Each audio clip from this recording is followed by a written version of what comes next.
Hi, everybody. Happy Monday. We are on week 6 for the job readiness supported space. Week 6 already. I can't believe that we made it all the way here. I'm Juliet. Welcome to another amazing space. Today, what is cool is that between week 1 and week 5, we've been practicing a lot about discovering who you are, how to do storytelling, your strengths, networking, how to work in your resume, your portfolio. And we put in a lot of skills together to come for week 6. So in week 6, we're going to be learning a lot about like how to use these skills in interviews, in whiteboard challenge, in like different spaces for interviews. So I'm super excited for today.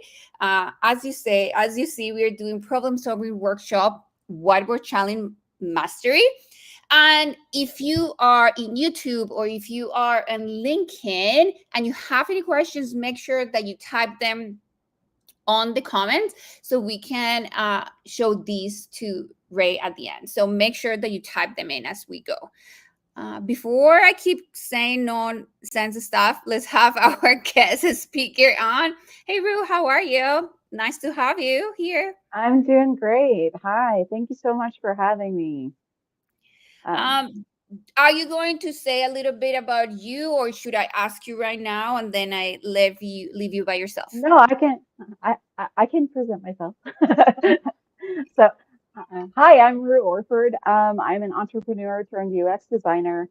Um, I have, over 20 years of business experience. My work experiences range from technology, wellness, media, all kinds of different stuff, languages. Um, so I really enjoy helping others. And earlier this year, I started a weekly mock whiteboard challenge for brand new designers so that they could get live experience in breaking down the design prompts and breaking down whiteboard challenges in a comfortable and supportive environment. So teaching people basically to design out loud. Love it. And I feel like this is one of the skills that are so important. Not just I feel like for what whiteboard challenges as getting a job, but in a space like at any time and whenever you're working in a project, this is really cool. So I will leave you by yourself. I'm going to share your screen and whatever you need, just let me know. I'm going to be here on the side. Have fun. Wonderful. Thank you guys. I appreciate being here and I appreciate having the availability to do this. And so, yeah, like I said, I am Rue and we're going to talk through some whiteboard challenge stuff. So I am, here we go. We're going to talk through design prompts and making our prompts smaller, talk about users a little bit, pain points, constraints that we run into, and then break it down for the actual problem because every time we add some more information, um, we might have to tweak our prompt a little bit, and then go into brainstorming, rapid fire wireframes, and some final tips and takeaways. And then once I'm done, we're going to have Ashley come on and she's going to walk through one of the mock whiteboard challenges that I have done in the past. So, um, yeah, so let's get started here. So, whiteboard challenges can definitely be um, a bit of a scary situation, and you might feel like you're being eaten alive, but that's why you're here. And I highly recommend that even after this workshop, you continue to do challenges on your own with your peers or with your mentors. Um, this will make you more comfortable and give you that a little bit of an edge in your job interviews when you're actually presented with a live challenge.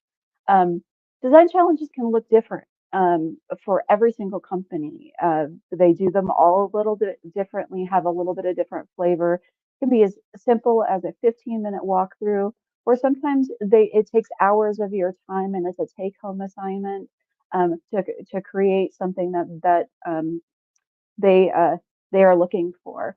But all of them have one common thread that they they show the company how your design brain works. And you want to hone that skill as much as you possibly can so you can showcase it in those challenges. Um, so looking at design prompts, uh, uh, what they do is they pose a problem that needs to be solved. And so a good design prompt should have these four questions. What are we trying to communicate? Who are we communicating to? How are we going to communicate it? And what do we know? And so basically, what we're trying to communicate is that and Don Norman goes really in depth in this in his books. It's a key to UX or in general is, we need to know what we're actually trying to bring across.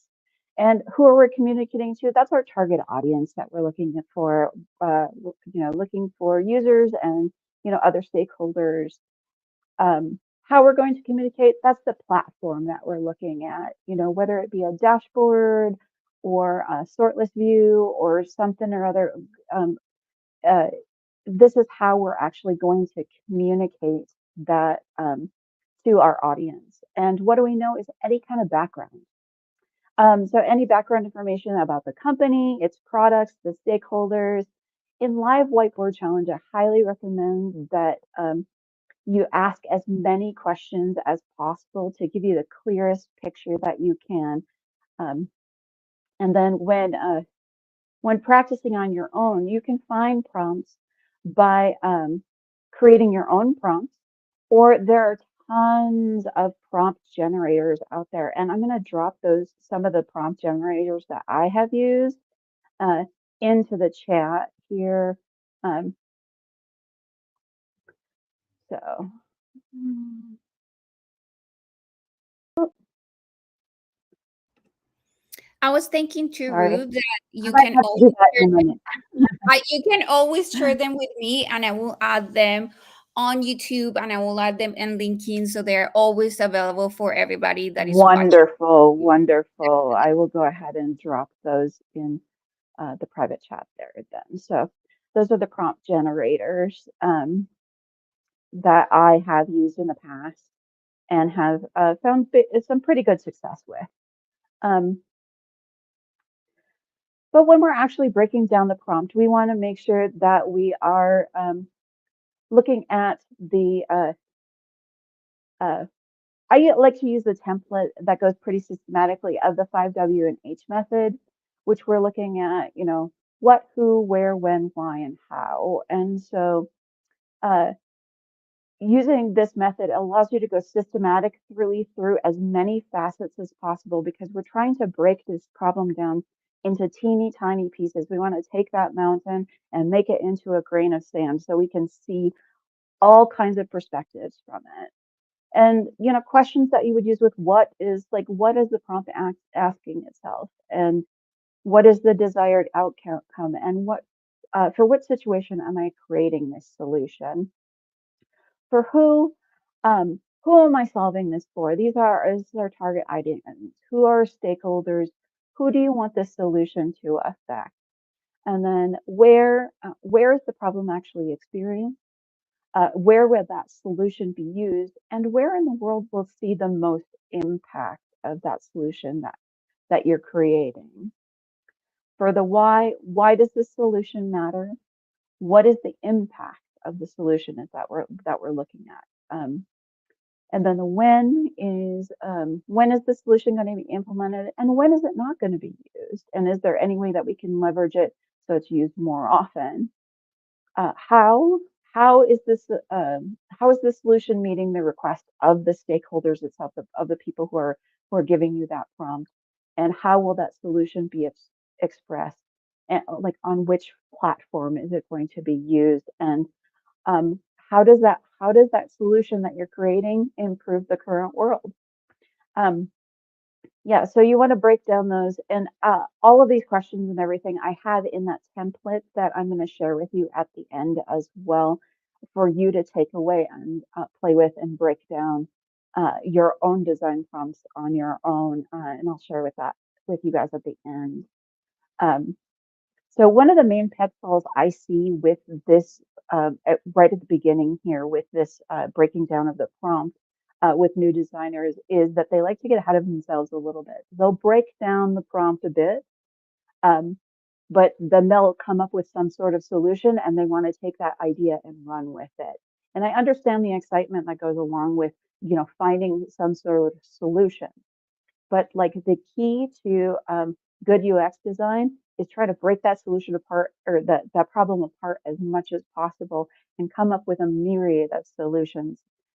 Because your perspective is just one. But we as UX designers, we want to make sure that we are um, uh, trying to get as many perspectives as possible, see as many angles as you possible can. So make sure that you're keeping an open mind when you're breaking down these problems.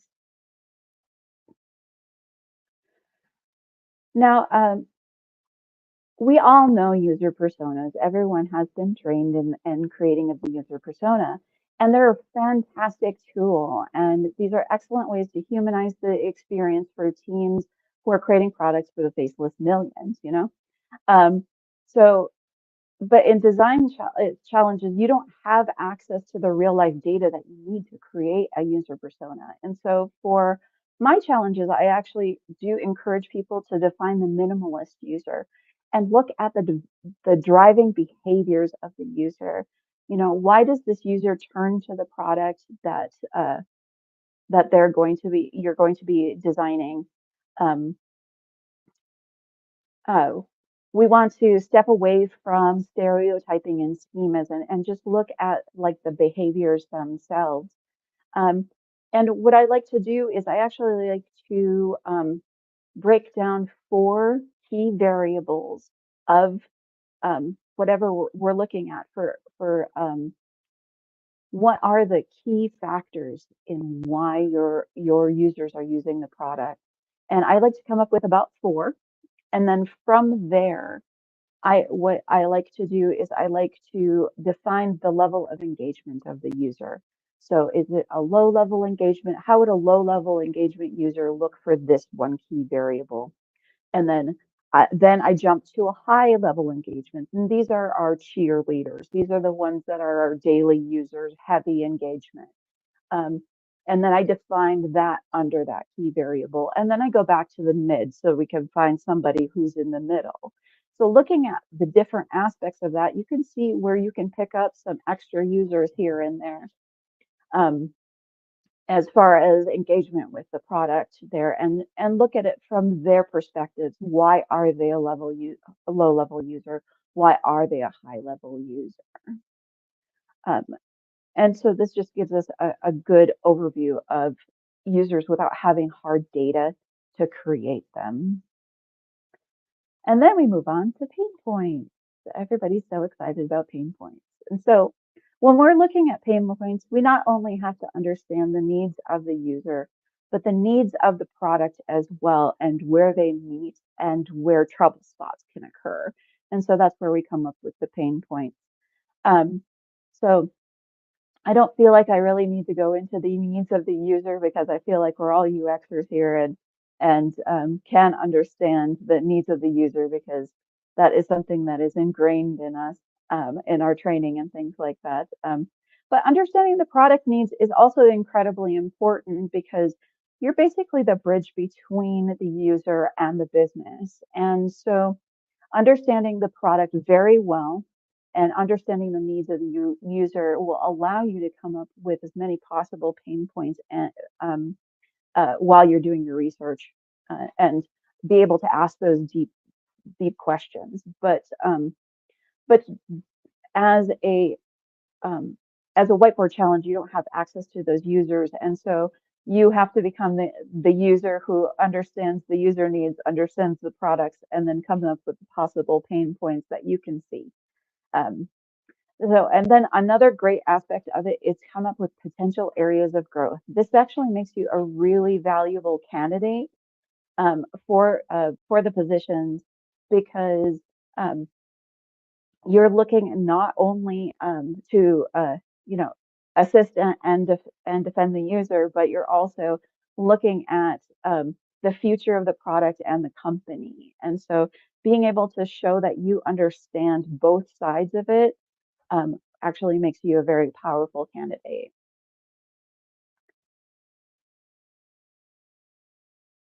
And now we have to look at constraints.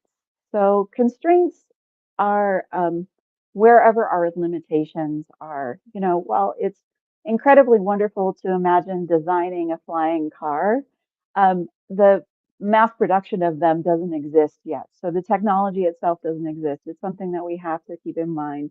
Is the technology out there? But also we have to that's just one example of the barriers that can stand in the way of product development. You also have to look at the resources of the company. So their access to talent, their products, and their funding. Um, if you work for a company that has 3 developers and only has 6 months to complete a project. If you create a project that requires 4 developers and will take 5 years to complete, it's not a viable option. And so looking at that technical debt is really important. We also have to take a look at the sustainability portion of it, where we have to make sure that maintenance is not going to be too overwhelming. If it is the technical debt is heavy in the beginning, and then later on the maintenance is low, that might be something that can be done uh, with your MVP. But if you have heavy technical debt in the beginning and then heavy technical debt all the way through, um, it's probably not something that is a good fit for what you're working on. And being able to understand those things is also incredibly important, and just show that you want to make sure that you're telling that story, that you understand everything from the user all the way through to the company. So, all right, and then now we get to the real problem. So uh, we have spent quite a bit of time actually thinking about how to break down this problem. We've come up with how the users interact and pain points of them. So maybe we might have to actually go back to the original prompt and rewrite it because we have more information now.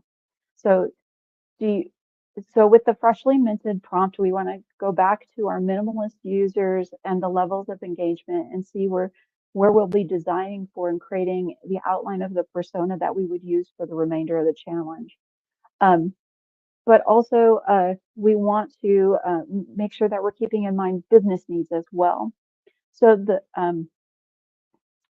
as well as the constraints, we want to look at KPIs and CQIs. So KPIs are key performance indicators, and especially for new, these KPIs might be a new idea for brand new designers, but basically what they are is SMART goals for businesses. And so what you want to make sure is that you have the numbers and the time frame factors when you're creating KPIs. So these are the goals that we are looking at to show that our levels of success. Um, and these are our success markers where we can say, yes, we've onboarded 10,000 customers in the first quarter. And so that's a success marker. But also we want to keep in mind the CQIs. So that's continuous quality indicators. So the CQIs might be something that is totally new for people. These are in place to make certain that we are not only achieving those KPIs, but those KPIs are realistic. And so these include reviewing the work as well as updating those goals. So for example, a CQI would say, follow up with developers every Tuesday post-launch of a new prototype to ensure we have um, a smooth transition from the previous version. And so then we can update those KPIs as needed if there are a bunch of bugs that happen, if there are, a bunch of pitfalls that happen to, make sure that we are um, marking where the successes are and helping the company pivot as quickly as we possibly can in those situations when when they are needed. All right, now we get to the fun part. So brainstorming, um, it's time to create your product. And the way that I usually do brainstorming in the rapid ideation is I love to have uh, the designers come up with their ideas in a newspaper style headline. The reason that I like this is because you don't have to have complete sentences, you don't have to have complete thoughts. They can be fractional ideas, and that's okay. It gets your ideas down super quickly because it's just quick, it's snappy, and you want to make sure that you are combating that second guessing brain. And if you're going through this fast, you don't have time to second guess yourself. And I love that, even if things don't quite make sense. Do you want to have a tiramisu flavored concrete? Well, that might not be a realistic thing to have in the world, but you might be able to take that and have it as a jumping off point for another idea. It might spark something in you. So I highly recommend that you write down as many of them as possible when you're doing that, because partial ideas could be paired with another idea to create something beautiful and brilliant.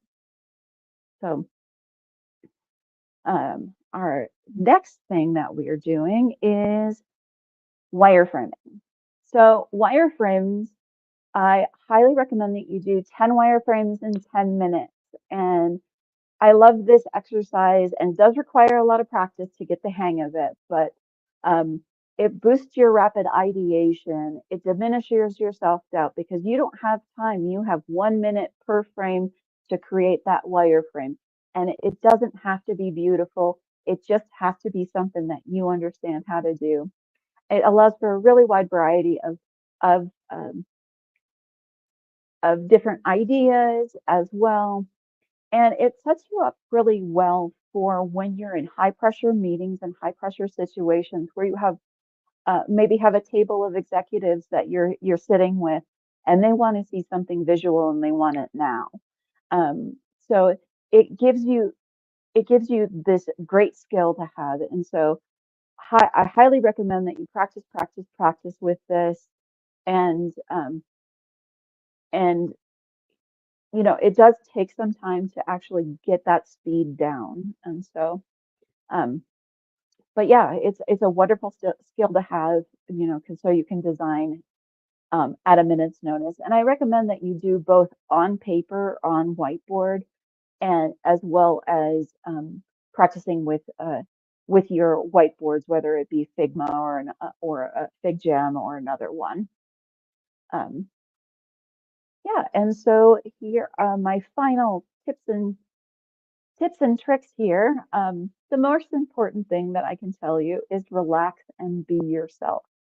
They're going to hire you at the end, and they want to see you um, and your the way that your design brain works. And so think out loud, design out loud, and don't be afraid to ask questions. The more questions that you have, the more information that you have, the easier it is for you to move through things. Um, Pick apart your prompt to find exactly what you're trying to accomplish. Remember those 5 W's and H. Define your users, who they are, their pain points. Look at those constraints. Um, Make sure it's feasible in real life, and consider how it affects that business. Remember to iterate and adapt as you're going through um, these challenges. And um, most of all, just take a deep breath. You've you've done the design training. You got this. So good luck on all of your design challenges in the future.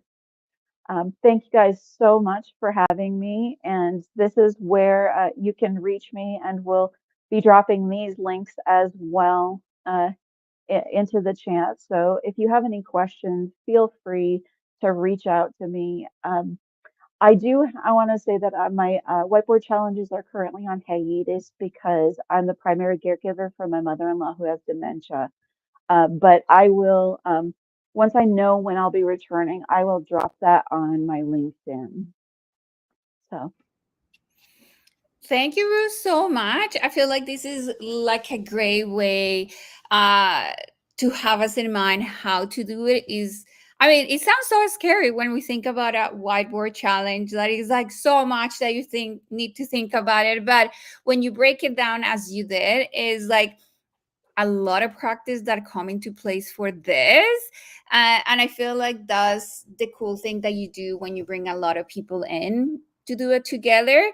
I love that you get to see how others think and how they do it, and what kind of ideas can you bring to the table for yourself.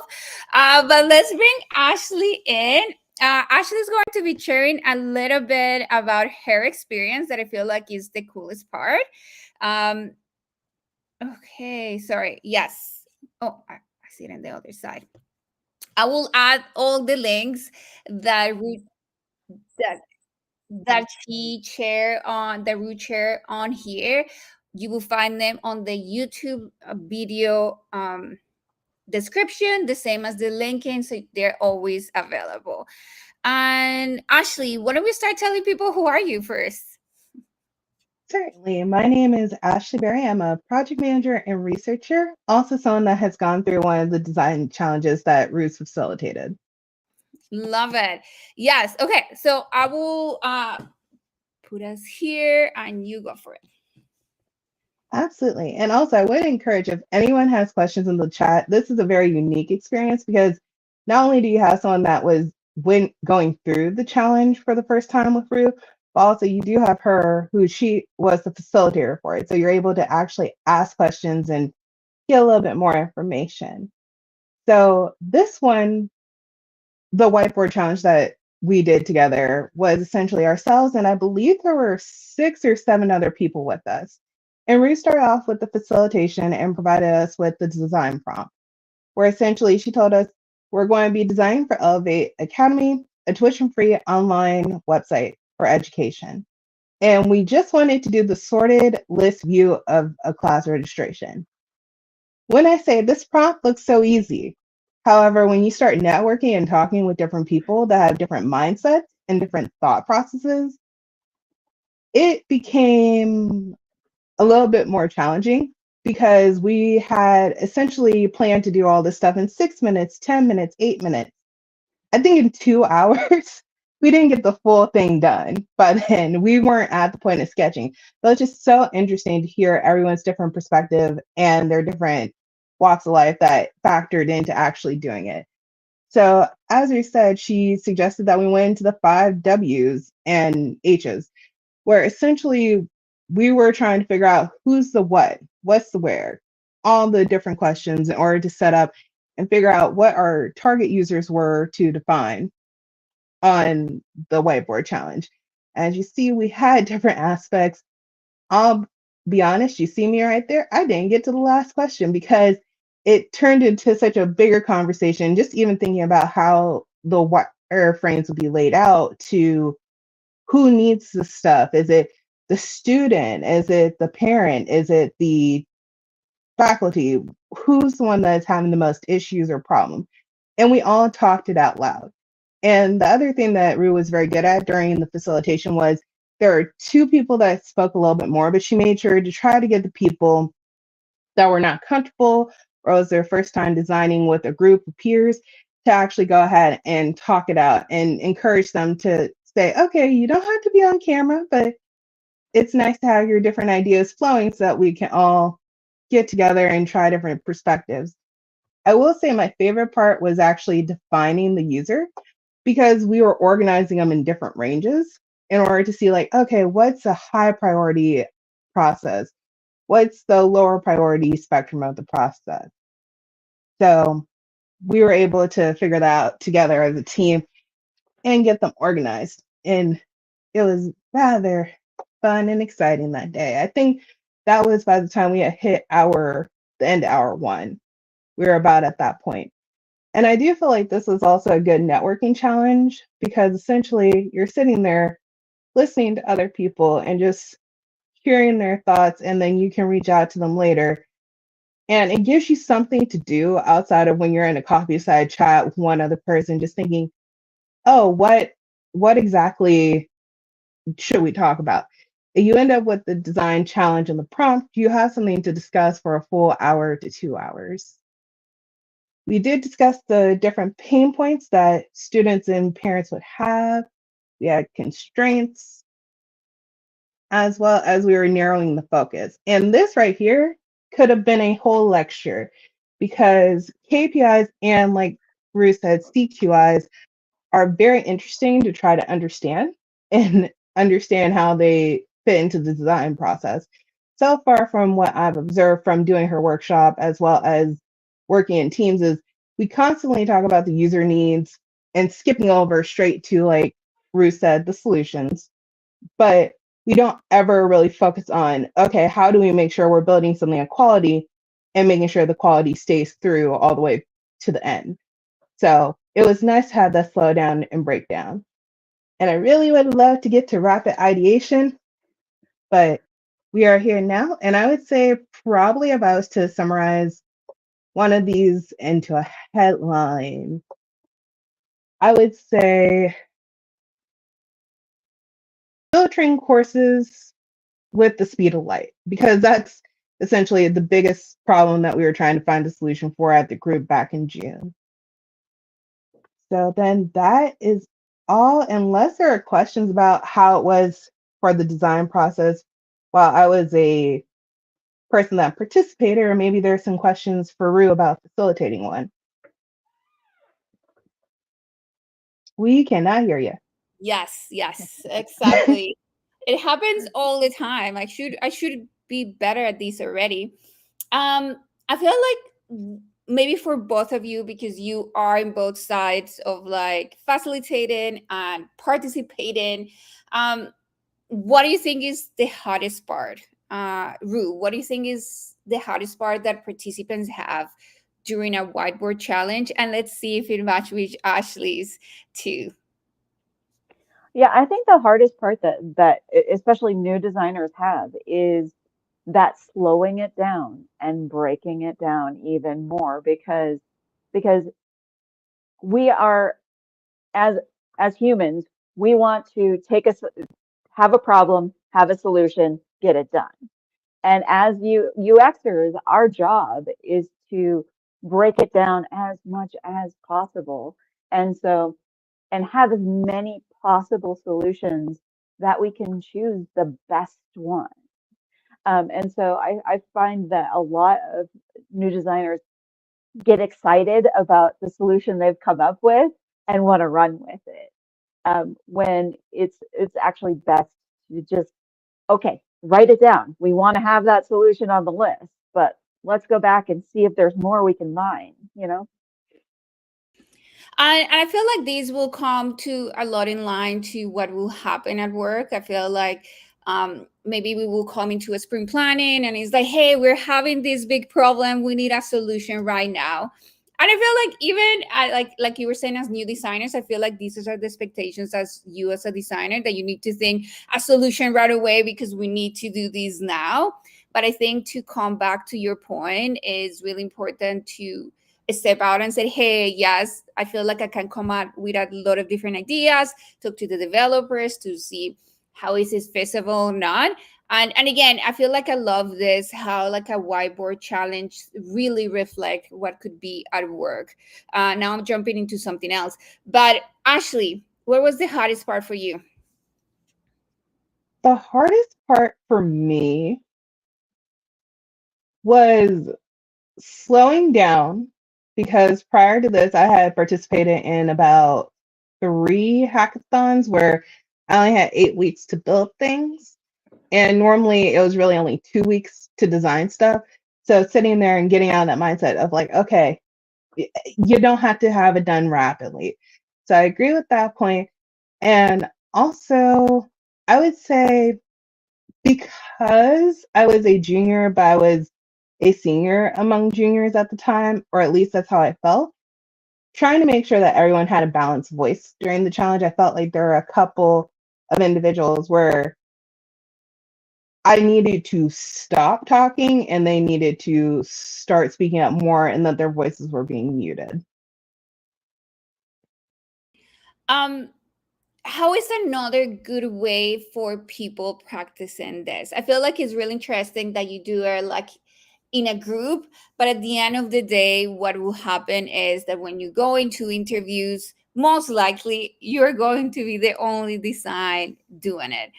So, what will be something that I know that you said it already during the presentation, but that can people practice by themselves? And how do they know if they're doing it right or not? Well, that's the thing though, is there is no real right answer. So, um, but the template that I have, you can do. I reworked the template from what we saw with Ashley. That's my template for a group of 12. But I reworked the template so you can do your design challenges on your own.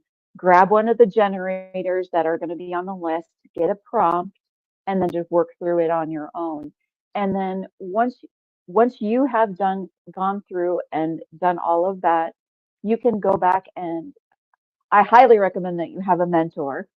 And so you can take that and bring it to your mentor and say, how did I do? So you can have somebody like checking after your work as well, but bring it to your peers as well. Because uh, like Ashley experienced in the challenge that I create, I want to have as much discussion as possible, which is kind of why we end up not getting to the end sometimes. Um, but I want to have that discussion so that people can see other people's perspectives and broaden their own. So bring it to your peers, bring it to your mentor, to like double check that work. But you know, do them on your own. I highly recommend you do them on your own. And with the prompt generators, you're going to have to make up a lot of background. You're going to have to make up a lot of things. Um, and so use your imagination and maybe do a little bit of research into whatever it is that the prompt is giving you before you even start and say, hey, are there companies that are actually doing this out there? And see what they're doing. Yes, love it. Thank you so much. And again, yeah, it's something that you can just practice at home by yourself. I think something that always come to mind to absolutely every topic that we've been going every week is practice, practice, practice. I feel like you can practice by yourself anytime. You can time yourself. Yes, like and usually this is what will happen if you're doing like a whiteboard challenge for an interview. They will say, hey, you have 10 minutes, and that's what you have. So if you start practicing around that, that will help you a lot. Ashley, what do you think was the scariest part of the whiteboard challenge for you? Not knowing who I was going to meet. Because there's a sign up list, so you never know the person that you're going to be working with. But also, if you go on an interview, you never know who's going to interview you. So it's kind of also a prep situation for me where it's just like, okay, we'll see what happens. We'll see what happens. Love it. And this is what going to happen again in an interview. You're going to come in, you don't know what is going to be the topic about, or maybe you will know in advance. But yeah, I think being prepared for the unprepared is really good.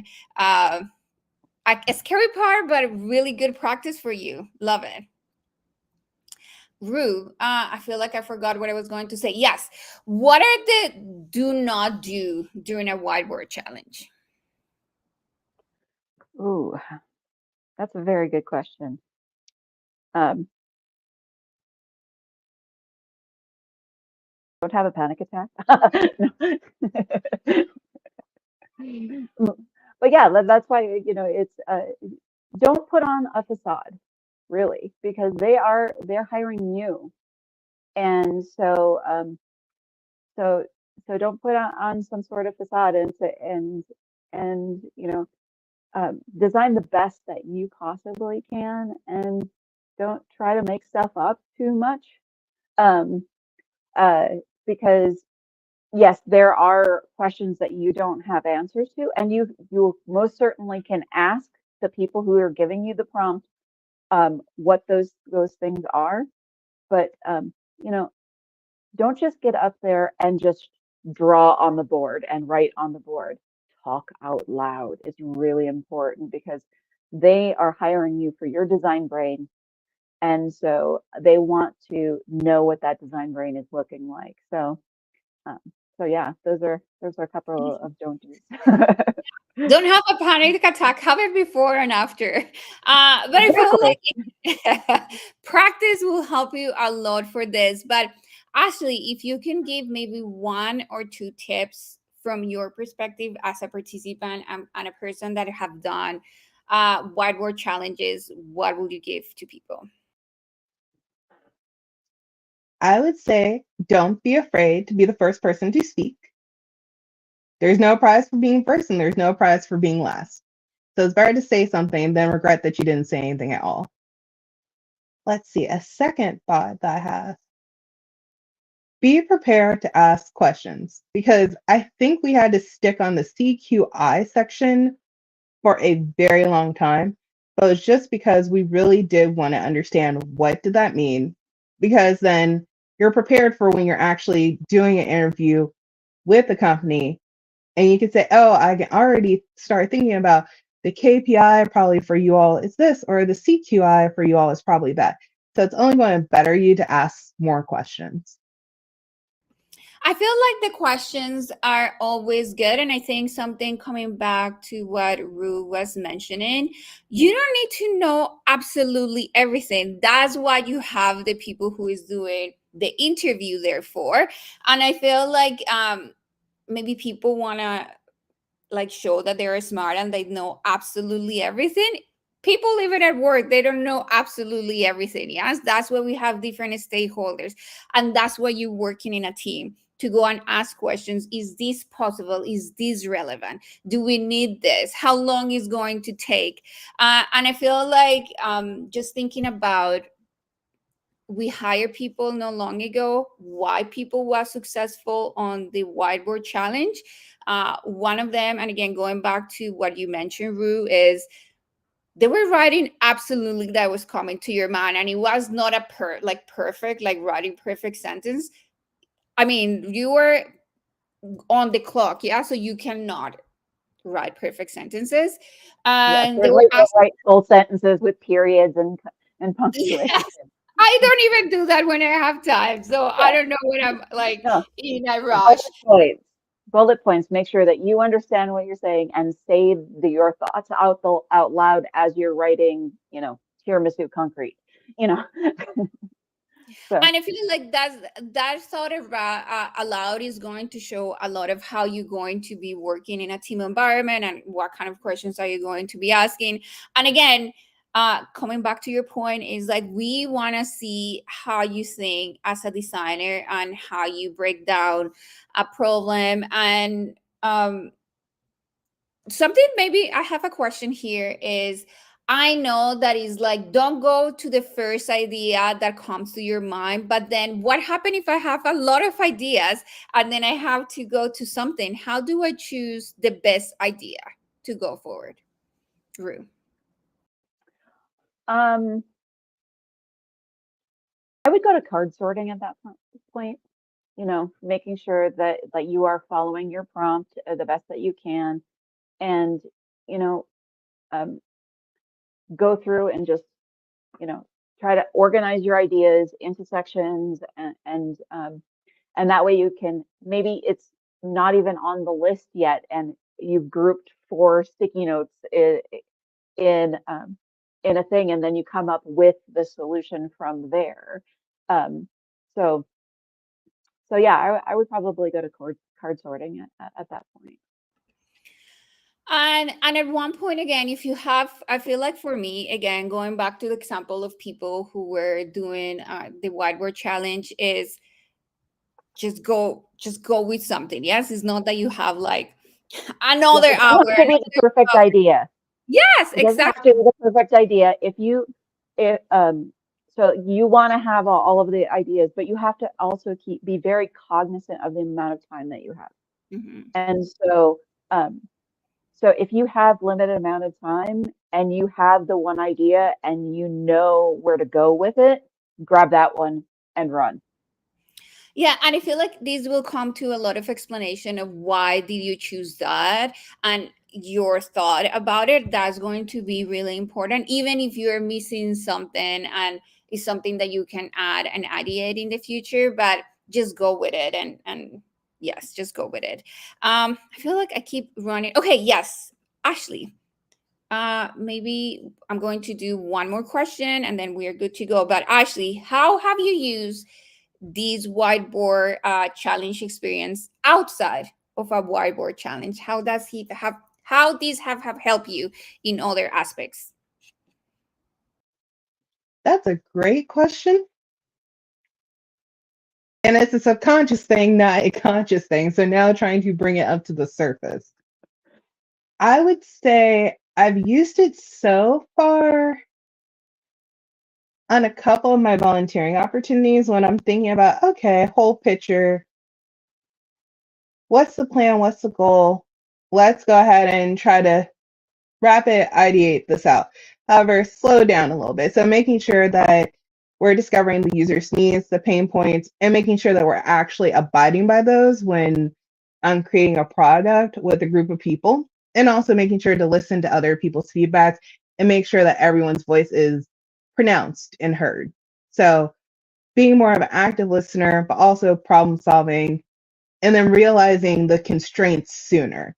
That is something that this helped me with because there's a group of ladies I was working with, and we were like, oh, well, let's do 1, 2, 3. And, there's the visionary in the room.